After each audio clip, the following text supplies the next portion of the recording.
Hey everyone, it's Badge. Samahan nyo kami ngayon sa Lan Hotpot Buffet dito sa SM North Ed sa Annex.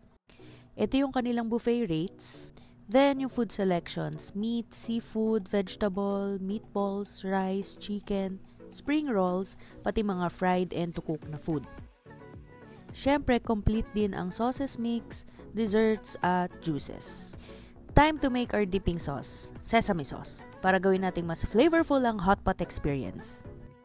Let's go! Nahin na natin ang meats, then ang seafood, tapos dagdagan pa natin ng meatballs, sausages, side dish tulad ng odeng, quail eggs, tofu, tapos dinagdagan pa natin yan ng mga tukok na meat, tapos ipapaluto natin kila kuya and then i-mention nyo yung table number para i-serve nila doon sa table nyo.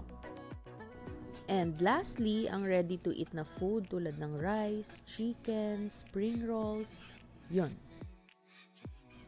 Tapos, in-order na rin namin kay kuya yung soup base namin. Ang pinili namin yung signature at yung tomato soup. And then, pinaghalo-halo na namin yung meat, yung mga mushroom, yung sausages, and then vegetables. Ayan, kain lang kami ng kain, pero nakailang balik na rin kami para mag-refill. Ang flavorful din ng soup base and hindi tinipid sa food choices. And want to sawa din kami ng dipping sauce.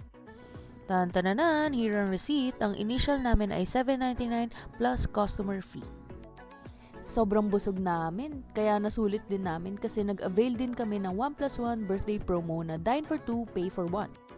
Kaya if mahilig kayo sa hotpot, check nyo na ang Lan Hotpot Buffet dito sa SM North Ed sa Annex. Thank you for watching. Kita-kits sa next kain adventure!